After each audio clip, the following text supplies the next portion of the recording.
bisa dikurangi efek. Ya.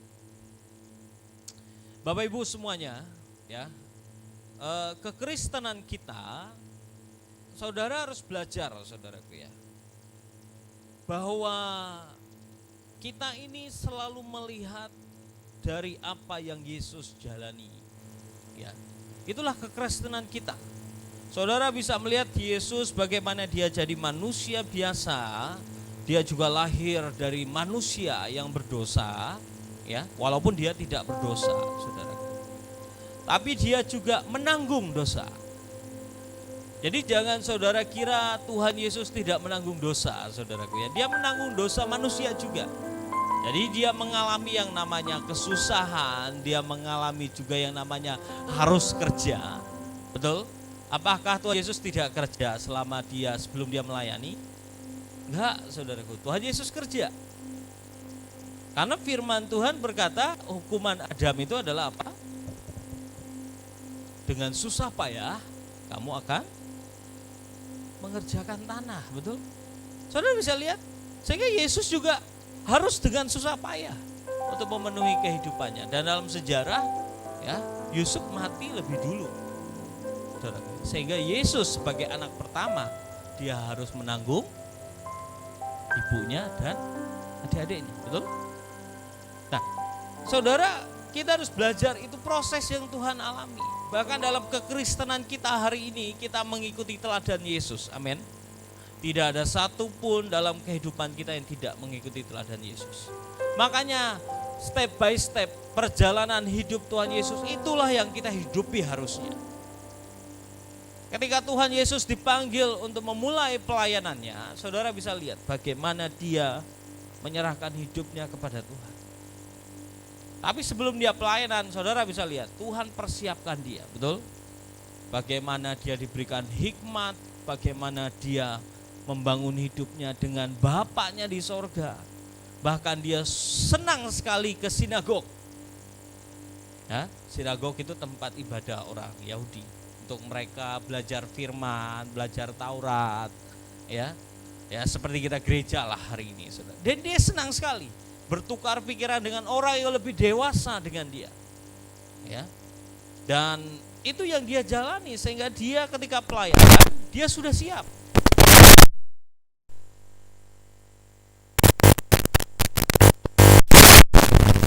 Ada persiapan yang dia lalui. Dan ketika dia mulai pelayanan, ketika umur 30 tahun, saudara bisa lihat. Dia menyerahkan diri untuk apa? Dibaptis. Makanya kita semua anak-anak Tuhan mesti harus dibaptis. Setelah itu saudaraku dia masuk kemana? Padang gurun. Ketika dia masuk pada gurun, apa yang dia alami? Pencobaan. Betul? Ketika dia lulus, keluarlah dia dari mana?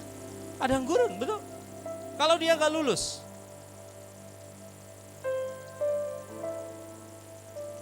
apa yang terjadi? Nanti kita akan bahas sama-sama.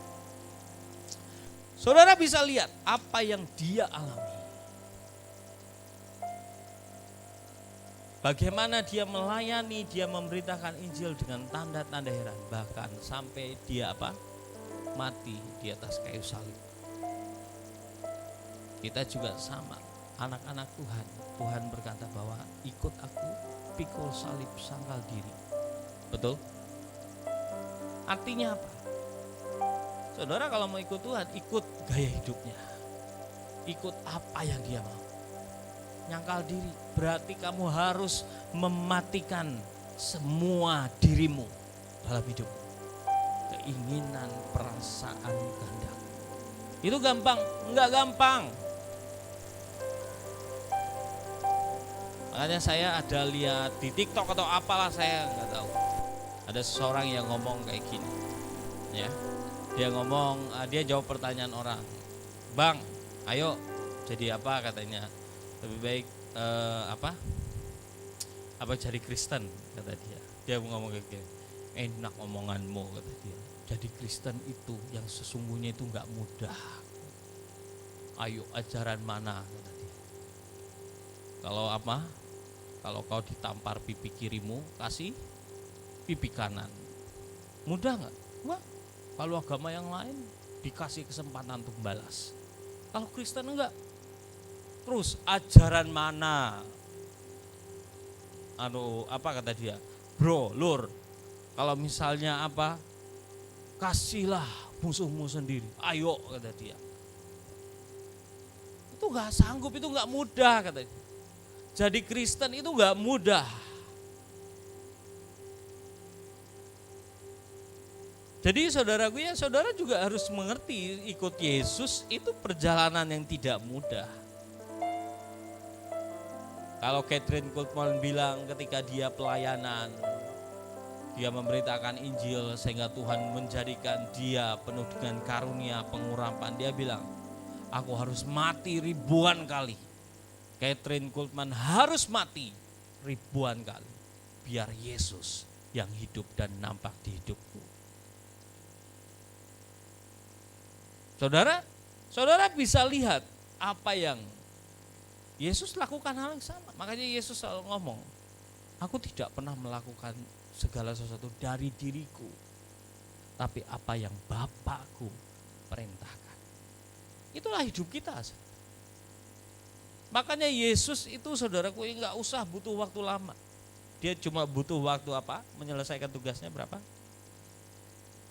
3,5 tahun. Betul?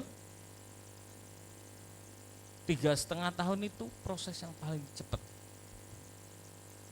Tapi pertanyaannya kayak gini, ya, sampai Tuhan Yesus mati di atas kayu salib, dia setia sampai akhir katanya, sampai mati di atas kayu salib, firman-Nya bilang kayak gitu kan, betul? Sampai dia bangkit dan dia menang.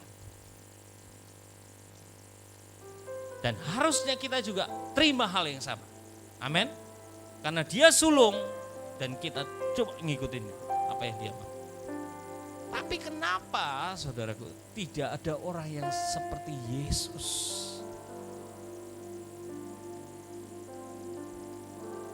Makanya saudaraku ya, ketika kita masuk, kita mengikuti Yesus, saudara menyerahkan diri untuk dibaptis, betul?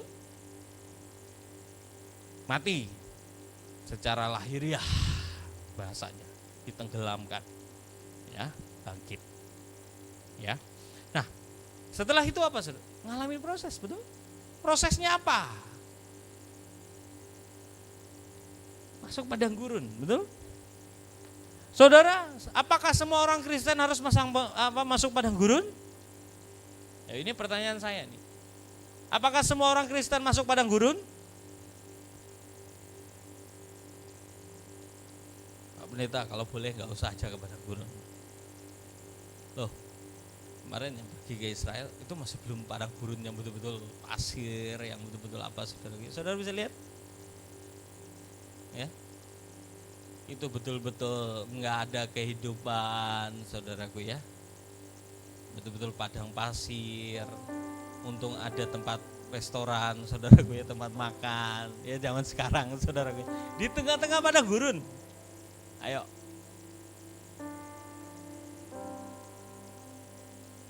Padang gurun itu tempatnya nggak enak. Tapi di sanalah kita diuji. Kalau saudara dalam hidupmu kamu lulus ujian, maka cepat keluar dari padang gurun. Betul? Tapi kalau nggak lulus ujian, padang gurun. Loh, saya mau tanya sama saudara, bangsa Israel itu kenapa harus lewat padang gurun? Kenapa bangsa Israel harus ada di padang gurun? Karena mereka harus diuji dulu oleh Tuhan. Karena firman Tuhan berkata bahwa jangan-jangan ketika mereka nanti sampai ke tanah perjanjian, melihat orang Hewi, orang Kanaan, orang Feris, orang enak yang besar-besar, mereka jadi kecewa dengan aku. Saya bilang, kenapa Tuhan bawa kita ini? Mati konyol kita ini. Betul saudaraku ya, ketika Musa mau berangkat dia utus 12 pengintai, betul? Ketika diutus 12 pengintai, 10 orang ngelihat orang enak, waduh gede banget. Sehingga ketika pengintai itu dari 40 hari pengintaian mereka balik. 10 orang ngomong, betul Musa, itu tanah sangat diberkati, penuh susu dan madu, bahkan anggur di bawah berdua setandannya. Tahu kan? Pernah gak saudara lihat? Saya pernah lihat saudara. Itu tuh sampai di bawah 2 tuh memang betul-betul gede. Saya bilang betul. Tapi ada orang enak, raksasa. Kita kayak belalang. Akhirnya semua orang Israel mendengarkan 10 orang ini.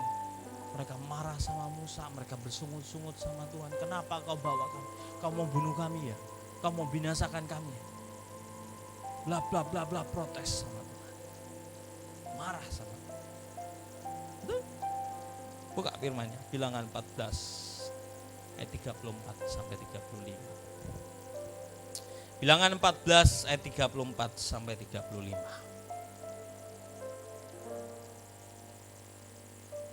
Bilangan 14 ayat 34 sampai 35. Sudah? Ayo kita baca sama-sama biar semuanya saudara mengeluarkan suara dan telingamu dengar dan imanmu bisa dibangkitkan. 1, 2, 3. Sesuai dengan jumlah hari yang kamu mengintai negeri itu, yakni 40 hari, 1 hari dihitung 1 tahun. Jadi 40 tahun lamanya kamu harus menanggung akibat kesalahanmu. Supaya kamu tahu rasanya jika aku berbalik daripadamu. Aku Tuhan yang berkata demikian, sesungguhnya aku akan melakukan semuanya itu kepada segenap umat yang jahat ini yang telah bersepakat melawan aku. Di padang gurun ini mereka akan habis dan disinilah mereka akan mati. Akibat mereka bersungut-sungut, akibat mereka protes sama Tuhan, apa yang terjadi? 40 tahun perjalanan di padang gurun. Dan ternyata betul saudaraku, semua diuji di sana. Dan apa yang terjadi ketika diuji? Semua yang lahir di tanah Mesir kecuali Yosua dan Kaleb, 2 pengintai yang mengikuti Tuhan dengan sepenuh hati, yang tidak mati di padang gurun. Sisanya semua mati di padang gurun, termasuk Musa.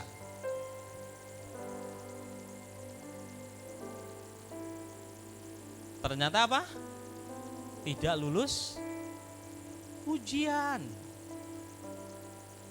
Tuhan sering kasih kesempatan buat mereka ketika di padang gurun. Tuhan tunjukkan bagaimana pemeliharaannya turun. Betul? Tuhan kasih mana buat mereka. Mereka gak kelaparan di padang gurun. Tuhan kasih tiang api, tiang awan. Tiap hari mereka lihat itu. Kalau sekarang mungkin kalau orang lihat kayak gitu saudaraku, ya mungkin orang berpikir, wah ini ajaib nih. Tiang awan muncul kalau lagi panas-panas terik, malam lagi dingin sekali, mungkin minus. Tiba-tiba ada tiang api yang menghangatkan mereka. Kurang apa? Minta daging, dikasih daging. Minta air, dikasih air. Ayo. Bukankah banyak anak-anak Tuhan seperti itu? Lihat penyertaan Tuhan, ngalamin mujizat dari Tuhan, tapi tetap nggak tahu diri tuh. Tetap nggak mengucap syukur sama Tuhan.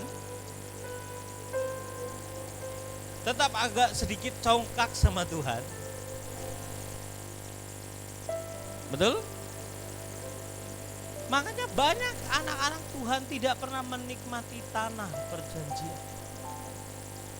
Tidak pernah menikmati janji Tuhan dalam hidupnya. Karena kenapa? Nggak belajar dari bangsa Israel. Bahkan sampai bangsa Israel ini lah, saudaraku, kita bisa belajar dari mereka. Mereka itu, saudaraku ya, Tuhan izinkan ngalamin semua proses untuk mereka tahu mereka itu butuh Tuhan. Mereka tuh harus tahu diri sama Tuhan. Waktu dibawa ya masuk tanah perjanjian, ketika mereka sungguh-sungguh cari Tuhan, Tuhan memperkuat mereka, Tuhan menjaga mereka. Ketika mereka sudah mulai nyaman, mereka mulai tinggalkan Tuhan. Ya. Ketika mereka tinggalkan Tuhan, Tuhan izinkan, ayo orang Hewi, orang Kanaan sisanya, tolong tindas sedikit nih bahasa Israel, injak dulu kaki mereka. Injak kaki, wah nangis. Akhirnya datang ke Tuhan, Tuhan tolong ikat. Tuhan kirim hakim, ya hakim-hakimnya, tuh hakim-hakimnya dipakai diurapi Tuhan, perang, kalahin musuh, kembali lagi berjaya. Tuhan kita cek, mereka nyembah Tuhan, mereka meninggikan Tuhan, mereka bawa korban mereka, sudah mulai nyaman, tinggalin Tuhan lagi, tinggalin Tuhan, diinjak lagi, bukan kakinya lagi kali ini, kepala. Nangis, kami amat pilihanmu, kenapa seperti ini Tuhan?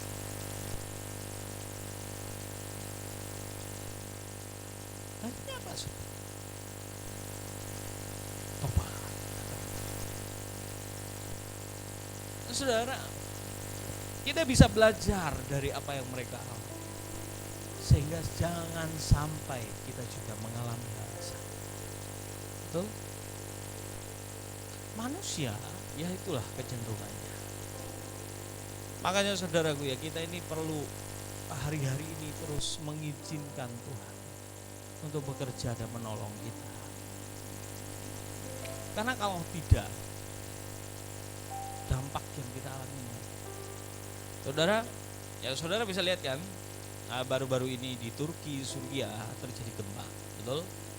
Saudara bisa lihat bagaimana di sana ketika gempa itu terjadi. Ketika gempa pertama terjadi, saudaraku ya, itu tuh daya rusaknya nggak terlalu besar, ya. Ya tapi goyang, ini udah goyang bangunan. Dan waktu pagi ada gempa susulan, yang mungkin lebih kecil dari itu yang membuat banyak rubuh bangunan. Dan orang yang masih tidur, masih apa.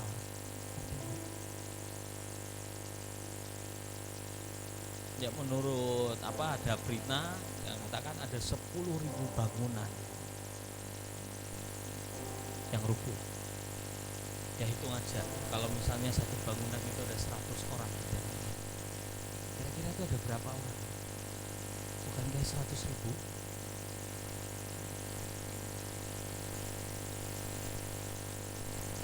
Saudara, kenapa bisa terjadi? Saudara, kita ini harus paham, di dunia ini kalau tidak ada Tuhan di sana, maka yang jahat yang menguasai. Ini ilustrasi yang mungkin saudara sering dengar, saudara. Ada seorang yang menanyakan bahwa apakah Tuhan itu ada? Ya, ada yang bilang dia Tuhan itu ada. Anak-anak Tuhan pasti bilang Tuhan itu ada. Tapi mungkin orang ateis bilang, kenapa kalau Tuhan ada kejahatan, ada kemiskinan, ada kelaparan dan lain sebagainya? Jawabannya sederhana, saudara. Karena tidak ada Tuhan di sana. Biar saudara bisa mengerti, saudara, Albert Einstein bilang, apakah kegelapan itu ada? Kegelapan itu enggak ada. Kegelapan itu ada karena ketiadaan cahaya. Kalau ada cahaya, maka kegelapan enggak ada, hilang. Apakah dingin ada? Enggak ada. Dingin itu karena ketiadaan panas. Paham? Jadi saudaraku, kita ini kenapa ada kejahatan di dunia? Karena ketiadaan Tuhan di sana.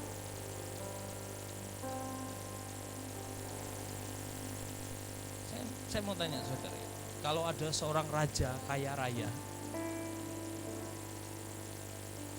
raya nih, makanan dia punya, baju, pakaian yang terbaik semua dia punya.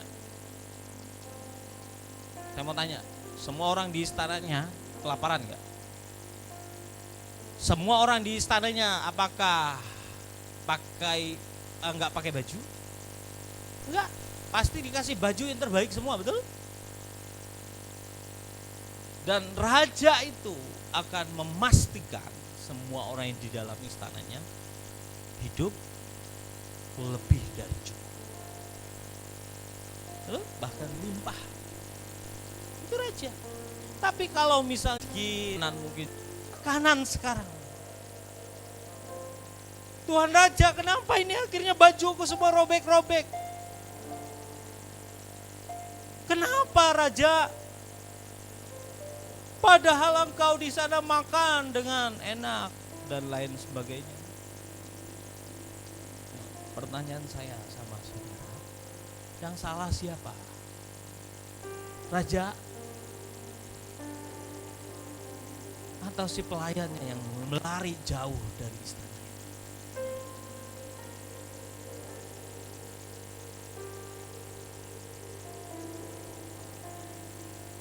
Raja nggak pernah salah, karena selama mereka ada di dalam istana, sandang, pangan, papan mereka dijamin oleh raja. Tapi ketika dia keluar dari kekuasaan rajanya, makin jauh. Wah, nggak bisa buat apa-apa. Raja itu nggak bisa buat apa-apa, betul? Bukankah seperti itu kita banyak anak-anak Tuhan?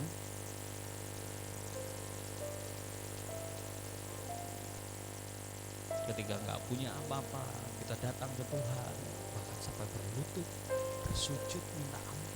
Tuhan bilang, sini nak, masuk ke rumahku istana, aku pelihara, aku kasih ke rumah. Wah, Tuhan berkati dia. Kan?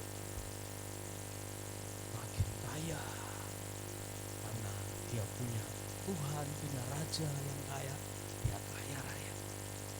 Tapi ketika dia mulai kaya raya, ikut Tuhan ini, raja ini, sedikit-sedikit saya diperintah. Bisalah saya sendiri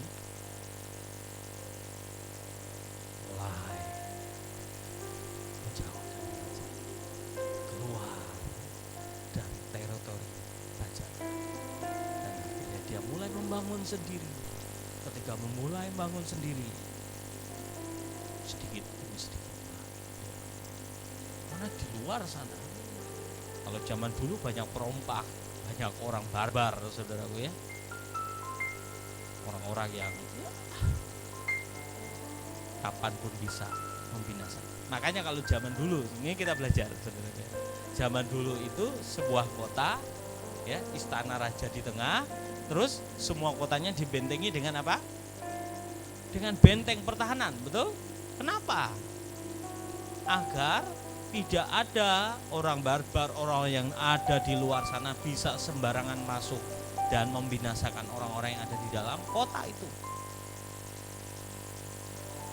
Dan raja itu pasti memastikan bahwa semua orang yang ada dalam benteng pertahanan kota itu dipelihara. Tapi kalau dia udah keluar, raja gak bisa buat apa-apa. Bukankah seperti itu Tuhan sama kita? Seperti itu juga bangsa Israel. Ketika mereka ada dalam lingkupnya Tuhan, mereka gak bisa disentuh. Tapi ketika mereka memutuskan keluar dan menjauh dari Tuhan, apa yang terjadi? Musuh-musuh mereka yang sudah menanti mereka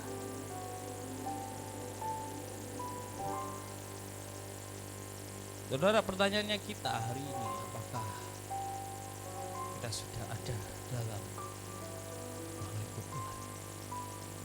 Atau kita keluar?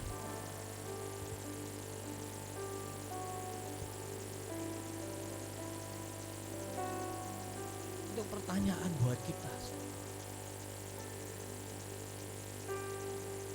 Saudara, sekali lagi ayo renungkan. Bangsa Israel itu, saudara bisa pelajari bagaimana mereka dikasihi dan dicintai. Dan kalau mereka menyadari mereka dicintai, dikasih itu, mereka tuh gak akan pernah hidup kekurangan. Coba lo ya, ini bangsa Mesir lagi nangis-nangis, lagi berduka. Di setiap rumah mereka anak sulung mati. Betul? Nangis sampai Firaun. Semua nangis sampai istilahnya saudara mungkin mereka berkata, kenapa terjadi seperti ini? Tiba-tiba ada bangsa Israel ngetuk rumah, permisi. Mereka buka rumah. Mungkin lagi nangis, kenapa lagi kamu datang ke sini? Orang Israel coba bilang, aku minta semua emasmu. Sebenarnya nggak tahu diri kan, tapi aku minta emasmu. Aku sambil nangis, ini semua emas aku kasih. Jadi bangsa Israel keluar dari tanah Mesir itu bukan jadi budak atau hamba yang nggak punya apa-apa. Mereka keluar dari tanah Mesir jadi ya, kaya raya, emasnya banyak saudara ya. Makanya mereka gampang membangun apa? Membangun bait suci, perkakas dan lain sebagainya, semua dari emas. Betul? Buat tabut Tuhan dari emas. Bahkan sebelum itu dibuat, ada ide mereka bikin lembu emas. Emas semua. Ayo saudara, bagaimana Tuhan mengasihi mereka, kasih mereka emas, pelihara hidup mereka di padang gurun. Tapi ini dasar. Saya berdoa kita anak-anak Tuhan di tempat ini jangan tiru orang Israel yang seperti. Kalau bertobat, bertobatlah sungguh-sungguh. Jangan separuh-separuh. Saudara separuh-separuh saudaraku. Tuhan tuh bingung, mau nurunin, mau turun, ditahan. Padahal kamu nih butuh banget, tapi udah ditahan.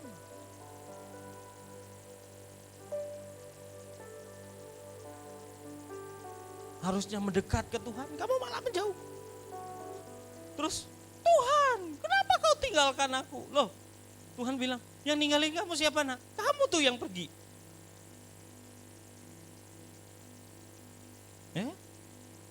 Tuhan, kasih aku makan. Ini makanannya nak. Iya, kesini Tuhan, kesini. Bukannya mendekat loh saudara, makin jauh. Apa yang terjadi? Mati konyol. Kita berdoa anak-anak Tuhan, jangan sampai mati konyol. Ingat loh saudaraku ya, kekristenan kita ini punya rule, punya aturan, betul? Jadi gak bisa semau saudara. Ada orang Kristen bahwa Tuhan itu maha baik, maha kuasa. Iya saudaraku ya, Tuhan itu baik, pengasih, murah hati. Tapi ada sisinya dia juga adil. Dia adalah hakim.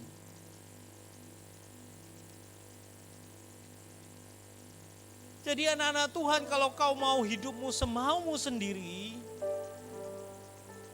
dan tidak mengerti aturan Tuhan, makanya banyak hidup kita mengalami hal yang buruk.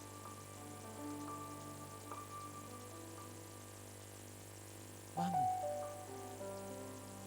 Biar kita ngerti loh. Saya ini sering Kalau saya doa, saya datang ke Tuhan, saudaraku, saya ini suka ngobrol sama Tuhan. Saya sering nanya, saya pernah tanya sama Tuhan kayak gini, Tuhan, kenapa sih harus mati di atas kayu salib? Ini kayak film India loh Tuhan. Ya kan? Loh, Tuhan mati di atas kayu salib. Dan kelihatan endingnya saudaraku ya. Kalah kan? Bangkit buat kalangan sendiri loh saudaraku ya. Nggak ada yang tahu. Cuma murid-muridnya yang tahu. Kenapa harus mati di atas kayu salib Tuhan? Kalau kau mau seluruh dunia selamat kan gampang. Kau Tuhan Maha Kuasa, tinggal muncul aja di langit. Betul? Akulah Tuhan dan juru selamat umat manusia. Saya pastikan 1000%. Seluruh dunia bertobat. Betul? Loh, tinggal muncul di atas langit saudaraku ya. Orang Roma datang, mungkin kaisarnya datang, saudara, bawa tombak saudaraku ya. Tinggal dia tiup aja, habis. Betul? Selamat gak seluruh dunia? Ayo. Selamat? Selamat saudaraku ya. Pasti semuanya akan berlutut Tuhan. Bahkan ada yang kasih seserahan. Kalau caranya seperti itu. Tapi ternyata cara Tuhan gak kayak gitu. Dia jadi manusia biasa, bahkan ditangkap. Ditangkap juga gak ada perlawanan. Para murid-murid berharap Tuhan itu mempertahankan diri. Bukankah Tuhan bilang, apakah kamu gak percaya kalau aku perintahkan malaikat? Malaikat bisa membela aku. Tapi Tuhan gak pernah lakukan itu. Jawaban Tuhan sederhana. Ketika saya tanyakan seperti itu jawaban Tuhan, karena cuma dengan cara kamu bisa diselamatkan. Karena ada hukumku, nyawa ganti nyawa. Jadi Yesus harus jadi manusia sama seperti kita. Untuk apa? Nebus dosa kita yang sama. Jadi kalau ada orang yang bunuh orang lain, harusnya dia harus mati. Ganti nyawa orang yang dia bunuh. Dan Yesus harus mati, menyerahkan dirinya untuk dibunuh. Sehingga dia bisa berkata ketika ada orang minta ampun, aku sudah bunuh orang itu, aku minta ampun Tuhan. Tuhan bilang, aku ganti, hukumanmu aku yang tanggung. Sehingga kamu enggak dihukum.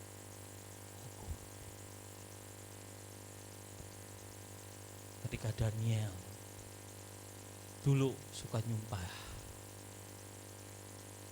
Tuhan bilang, aku sudah disumpah banyak orang, aku yang nanggung dosa. Sehingga dia punya hak legal atas hidup kita. Sama seperti pengacara. Pengacara itu membela tersangka atau kliennya. Pasti dasarnya apa? Undang-undangnya apa? Sama Tuhan juga hari ini jadi pembela kita dengan cara seperti itu. Sehingga dia tidak pernah menabrak aturannya yang dia buat. Kalau kamu nampar orang, gigi orang tanggal, harusnya gantinya gigimu juga harus tanggal. Tapi Tuhan bilang, aku sudah alami itu ditampar ribuan orang dan saya nggak tahu siapa ini. Aku yang ganti. Sehingga setan tahu semua udah dibayar Tuhan. Paham? Nah kita ini sadar, semua apapun dosa yang kita lakukan sepanjang umur hidup kita, Yesus sanggup bayar. Apa sih dosa yang gak pernah dia lakukan? semuanya Yesus sudah terima. Kita yang nyaci maki, Yesus juga dicaci maki.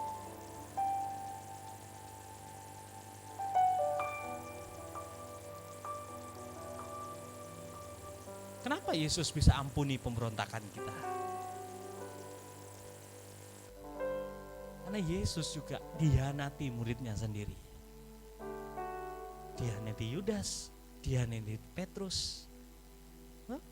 Tapi dia tetap mengampuni mereka. Makanya dia bisa ampuni kita yang pemberontak.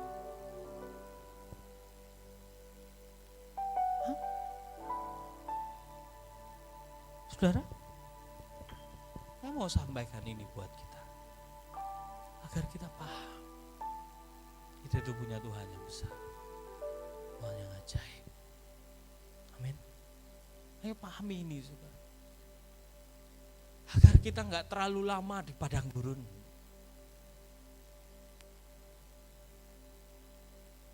Cara paling sederhana agar saudara keluar dari padang gurun adalah lulus ujian.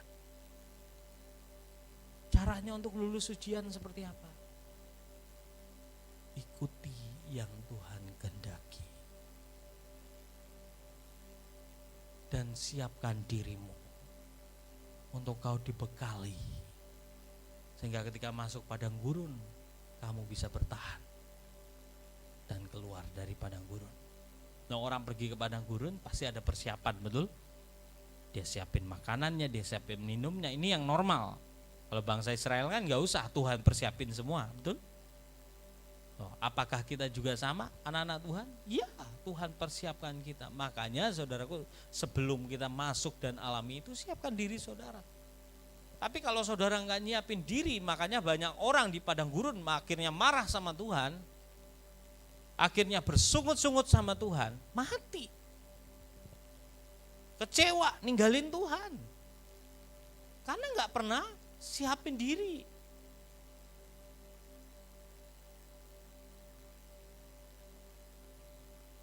Gak pernah melatih diri.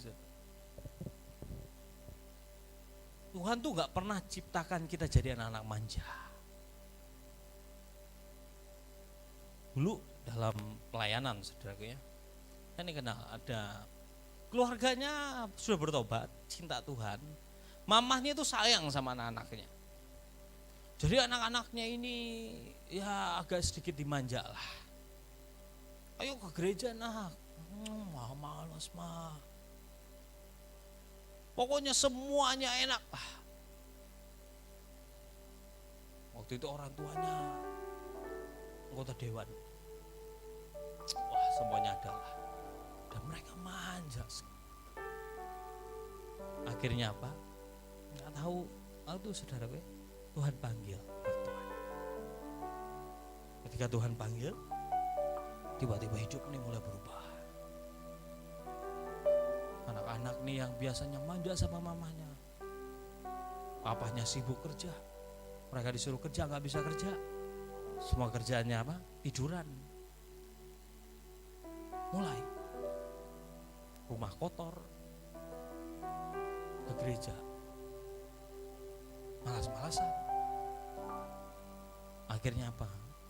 Papahnya berhenti, tidak lagi jadi orang terhormat, punya usaha, habis semuanya. Jatuh. Ketika jatuh, semuanya udah habis, baru anak-anaknya apa? Cari Tuhan. Sungguh-sungguh lagi sama Tuhan. Tapi akhirnya apa?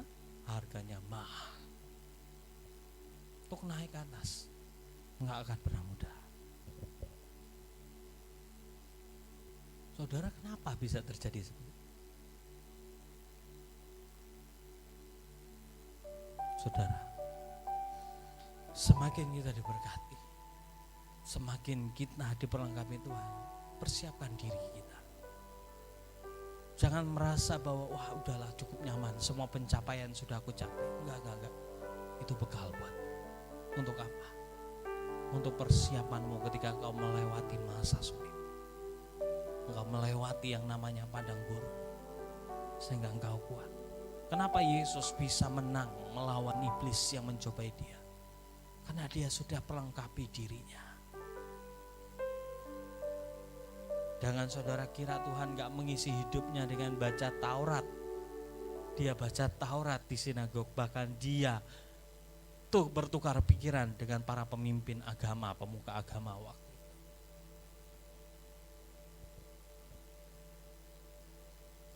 Bahkan orang Israel bilang Yesus itu termasuk golongan Farisi, ahli kitab.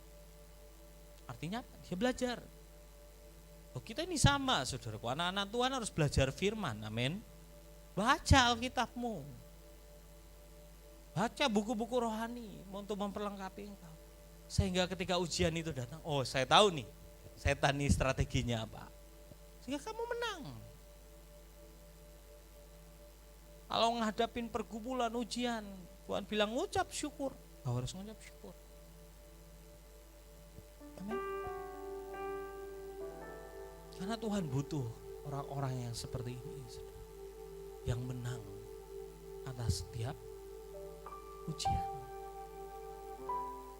Saya berdoa kita semuanya adalah pemenang-pemenang ketika ada ujian itu datang. Karena kenapa?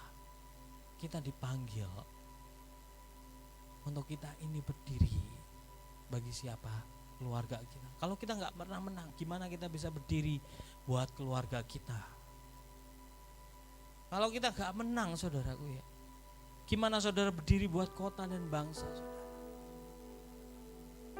Saudara, hari ini setan tuh nuntut banyak, kota demi kota, bangsa demi bangsa, jiwa demi jiwa.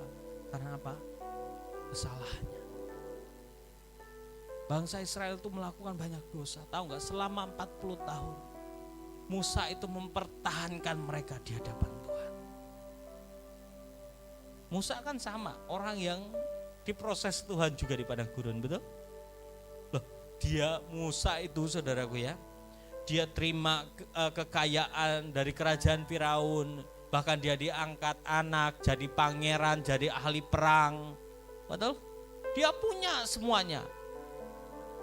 Bahkan dia berpikir ketika dia dapat visi Tuhan untuk membawa bangsa Israel keluar dari tanah Mesir, dia udah tahu, tapi dia pakai caranya sendiri.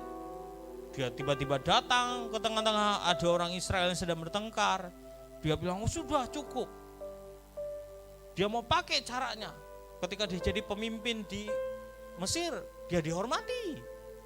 Ketika dia coba juga lerai kedua orang ini, dua orang ini bilang, siapa yang angkat kamu jadi pemimpin kami? Ketika ada orang Mesir menindas orang Israel, dia datang, dia lawan orang Mesir itu dan dia bunuh. Dia pakai caranya. Seorang jenderal, seorang ahli perang, dia berpikir Tuhan membawa bangsa Israel dengan cara itu juga. Ternyata enggak. Tuhan ajarin dia masuk ke padang gurun di Midian, betul? Tiba-tiba jadi apa? Jadi gembala kambing domba. Kemarin perjalanan ke Israel sudah lihat kan? Ada suku yang tinggal di padang gurun dan ngembalain kambing domba. Bahkan saat kelihatannya rumahnya seperti itu, sebenarnya kaya raya. Karena mereka mengembalakan kambing domba bisa 200 ekor, saudaraku ya. Satu ekor hampir berapa kemarin, 6 atau 7 juta lah. Satu ekor. Kali aja saudaraku 200. Ayo, kaya raya kan? Dia jadi tiba-tiba jadi penggembala. Sampai 40 tahun dia sampai dihabisi Tuhan. Cara pemikirannya semuanya dihabisi Tuhan. Sampai 40 tahun dia lewati. Tuhan panggil dia melalui semak duri. Betul? Aku panggil kamu. Di sanalah dia keluar. Ketika dia keluar datang ke bangsa Israel. Tidak lagi dengan cara itu, tapi dengan cara siapa? Cara Tuhan. Sehingga dia ini bertahan untuk terus membawa bangsa Israel bisa berkenan di hadapan Tuhan dan tetap Tuhan sertai. Kita buka Keluaran 32 ayat 31 tambah 32. Musa ini sampai seperti ini loh saudara. Kita ini sama saudaraku ya. Kenapa kita tetap ada hari ini? Saudara tahukah saudara? Kita ini kalau sudah melakukan dosa, harusnya kita ini udah habis-habis semua saudara ya. Tapi percayalah seperti ini, ada Musa yang menangisi saya dan saudara tiap hari agar kita selamat. Saudara percayakah saudara? Ada orang yang berdoa buat Palangkaraya ini? Ada orang-orang yang berdoa buat Kalimantan Tengah? Ada orang-orang yang berdoa buat Indonesia? Percaya? Itu yang membuat kita gak pernah sampai dihukumi Tuhan begitu rupa. Baca Keluaran 32 ayat 31-32. Lalu kembalilah Musa menghadap Tuhan dan berkata, bangsa ini telah berbuat dosa besar, sebab mereka telah membuat ala emas bagi mereka. Tetapi sekarang kiranya Engkau mengampuni dosa mereka itu, dan jika tidak, hapuskanlah kiranya namaku dari dalam kitab yang telah Kau tulis. Saudara, hapus Tuhan nama di kitab kehidupan kalau Kau nggak ampuni mereka. Akhirnya apa? Bahkan sampai Tuhan bilang, Keluaran 33 ayat 13 sampai 16. Keluaran 33 ayat 13 sampai 16. Maka sekarang jika aku kiranya mendengar kasih karunia di hadapanmu, beritahukanlah kiranya jalanmu kepadaku sehingga aku mengenal Engkau, supaya aku tetap mendapat kasih karunia di hadapanmu. Ingatlah bahwa bangsa ini umatmu. Lalu ia berfirman, aku sendiri hendak membimbing engkau dan memberi ketenteraman kepadamu. Berkatalah Musa kepadanya, jika engkau sendiri tidak membimbing kami, janganlah suruh kami berangkat dari sini. Dari manakah gerangan akan diketahui bahwa aku telah mendapat kasih karunia di hadapanmu, yakni aku dengan umatmu ini? Bukankah karena engkau berjalan bersama-sama dengan kami, sehingga kami, aku dengan umatmu ini dibedakan dari segala bangsa yang ada di muka bumi ini? Ini ketika Tuhan marah saudaraku ya, Tuhan mau binasakan orang Israel. Terus Tuhan bilang, aku gak mau jalan, aku utus malaikatku yang berjalan di depanmu. Dan Musa bilang, enggak Tuhan, kalau bukan engkau sendiri, kami gak mau bergerak. Bahkan Tuhan bilang, ampuni mereka. Musa bilang, kalau boleh. Tapi kalau enggak, hapus nama. Musa sampai berani seperti itu.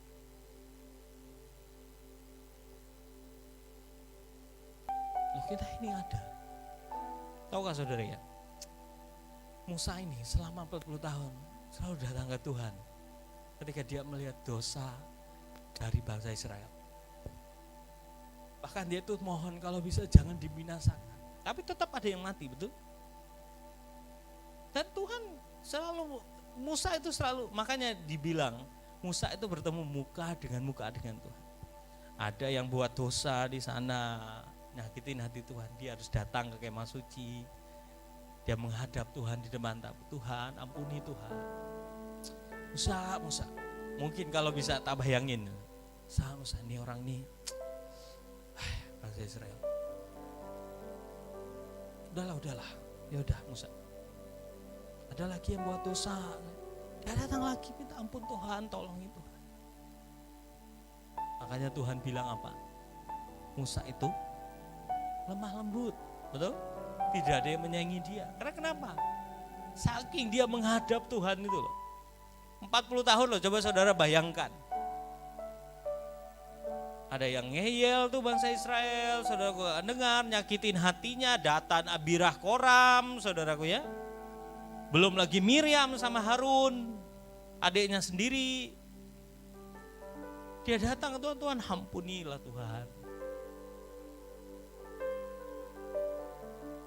Sehingga bangsa Israel masih diizinkan.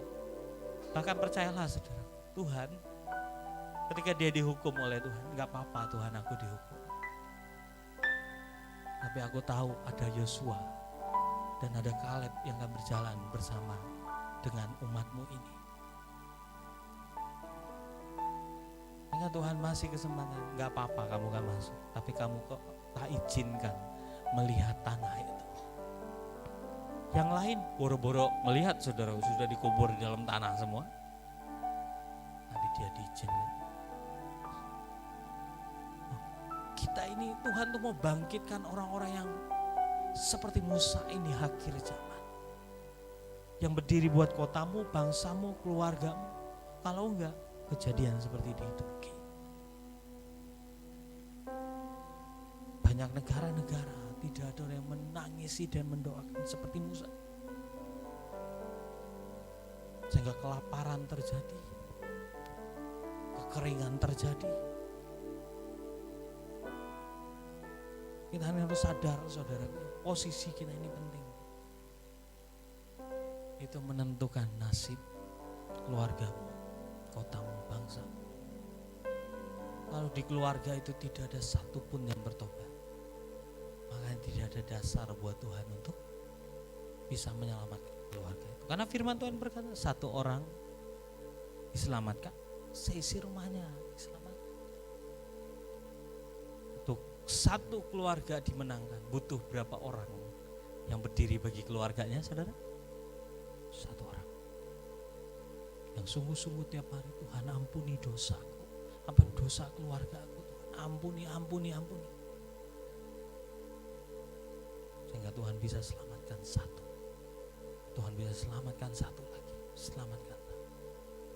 Untuk sebuah kota dimenangkan ada hitungannya. Untuk kita berdiri, makanya saya gak pernah bosan, saudara. Saya gak pernah bosan berdoa buat kota dan bangsa saya. Nanti mungkin ada orang berpikir, kita kan cuma satu orang, buat apa sih? Kalau kita gak ada juga kayaknya gak berpengaruh banyak.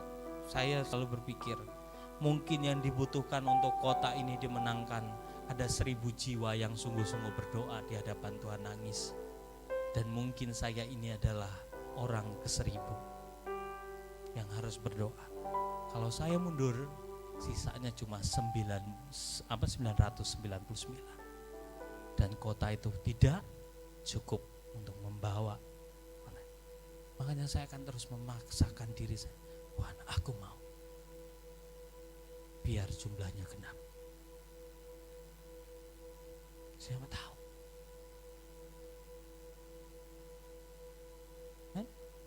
Bahkan untuk bangsa Indonesia ini, itu diluputkan dari semua bencana. Kita ini paling riskan, lebih dari bangsa-bangsa lain sebenarnya. Kita ini ada di patahan, 2 patahan yang ngelilingin kita, ring api, saudaraku. Bencana, saudara bisa lihat kemarin, angin ribut, ada yang disambar petir dan saudara, kalau saudara nggak berdiri, ngeri, saudara. Yang di rumah kami aja terbang. Istri saya pasang, sikaralah pasang. Dia menghentikan badai, saudara. Enggak lama, badainya langsung reda.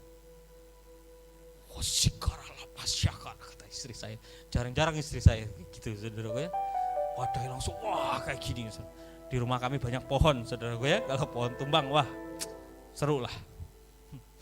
Di situ saya, dalam nama Yesus badai berhenti. Saya bilang tumben, enggak lah saudara ya. Istri saya gaspol, tahan semuanya.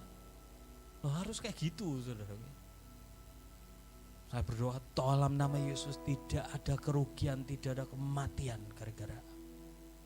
Tahan semuanya, harus berhenti. Harus. Jangan bengong, badai, takut.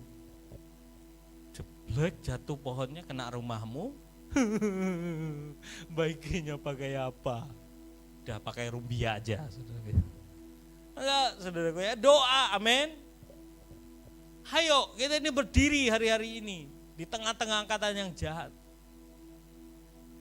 Ya. Elit global dan lain sebagainya merencanakan jahat, kita perangi, amin. Kalau orang nanya, apa sih kekuatanmu dan lain sebagainya. Firman Tuhan jelas berkata bahwa kita diberi kuasa untuk menahan kekuatan musuh. Tanda-tanda ini menyertai orang percaya. Jadi jangan pikir kamu berdoa kamu gak nahan. Nahan. Amin. Tapi ada kekuatannya. Ada yang mungkin nahan ya cuma sedikit, saudaraku. Tetap aja mundur. Ada. Tapi kalau kita bareng-bareng, kalau kita bareng-bareng, kita punya kekuatan berlipat-lipat kali ganda menahannya. Amin. Jadi engkau itu dibutuhkan. Jadi jangan saudara kira aku ini apa? Cuma sebongkah daging katanya saudara. Sebongkah dagingnya cukup untuk mengganjal itu truk biar nggak mundur. Loh kita ini harus paham itu, ngerti loh saudaraku ya. Aku ini bukan pendeta. Aku ini masih tetap pendosa sampai hari ini. Ya Tuhan tahu lah saudaraku ya, tapi bertobatlah kalau berdosa. Jangan dinikmati. Bolak-balik saudaraku ya. Ya siapa yang doain keluargamu kalau bukan kamu nanti. Ayo kita nih gandengan tangan. Amin. Tuhan butuh seperti Musa ini loh. Yang kalau bisa tuh ngobrol sama Tuhan. Loh saya ini sampai hari ini kalau diperlihatkan Tuhan. Apa yang jemaat ini alami saudaraku ya. Saya akan datang, Tuhan ampunilah Tuhan. Kasihan. Ya wes nak, apa-apa. Ajari mereka. Loh jangan saudara kira saudaraku saya nih melihat saudaraku ya. Daniel yang penuh dengan urapan hari ini main musik jeng saudara. Kesia yang lagi menari, wah luar biasa saudara. Enggak saya hadapin. Alena dengan yang suka bersih-bersih rumah saudara. Loh enggak saya hadapin saudaraku. Tuhan ini anak-anakmu Tuhan. Kasih mereka. Kalau kau gak pegang mereka gak bisa ngelihat mereka di luar sana tanpa engkau. Kalau Depi diizinkan keluar, ya percakapan kami kemarin, mungkin Depi ini sudah jadi anak barbar di luar sana. Mungkin jadi anak pang, rambut berdiri, wah, kan tahu aja kan Depi kayak gimana. Tapi hari ini terima kasih dia ada tetap di gereja, dia nari. Dia tetap cuci piring batu Tante Erna walaupun bisa marah-marah. Nggak apa-apa yang penting dia di gereja Tuhan. Loh, kita ini baru hadapin kayak seperti itu saudara. Musa itu lakukan itu. Saudara gue. Jangan saudara kira Musa nggak lakuin itu saudara. Sebenarnya Musa itu beban perasaan pikiran saudaraku selama 40 tahun. Sampai akhirnya karena satu kesalahan gagal. Nggak bisa masuk tanah perjanjian. Jadi doakan orang tuamu yang mendoakan engkau setiap hari. Doakan para pemimpinmu, gembalamu saudaraku ya. Karena satu kesalahan mereka gak bisa masuk tanah perjanjian. Mereka yang berdiri. Makanya saudaraku ya ketika ada orang-orang yang menentang Musa, Tuhan bela Musa, betul? Baik Musa sendiri yang Tuhan sendiri yang ngomong. Dia berhadapan dengan aku muka dengan muka. Kalau Tuhan tuh ya di Alkitab tuh mungkin terus terang saudara gue. Mungkin Tuhan tuh ngomong, kamu tuh gak tahu ya, kamu tuh tiap hari didoain Musa. Dia bela kamu di hadapan aku. Ya. Miriam Harun, tahu gak kamu Miriam Harun? Kalau bukan Musa, udah habis tuh kamu berdua. Tuh kalau Tuhan jujur nulis di Alkitab. Makanya Tuhan tuh bela Musa. Karena Musa tuh saking satu-satu mungkin ya dihadapkannya ke Tuhan. Setiap jiwa. Itu 2 juta orang saudara ya. Yang karakternya haleluya. Saudara bisa lihatlah orang Israel seperti apa. Ya. Jadi ayo saudara ya. Kau juga ayo doakan. Kita semuanya punya kewajiban yang sama. Tuhan mau bangkitkan Musa akhir zaman. Yang berdoa buat keluarganya, berdoa buat kotanya dan bangsanya, sehingga kita diluputkan dari semua yang jahat. Amin. Ayo, jangan lelahlah saudara. Tapi ingat, semakin saudara mengambil keputusan yang salah, menjauh dari Tuhan, apa yang terjadi tadi? Bencana lah. Jadi pahamilah yang saya jelaskan buat saudara tadi. Ingat loh ya, selama engkau ada di istana raja, hidupmu dipelihara. Betul? Tapi selama engkau menjauh dari tempat yang Tuhan ada, itu yang membuat kamu akan kehilangan berkatmu. Itu akan membuat kehilangan penyediaan Tuhan, perlindungan Tuhan. Jadi jangan keluar.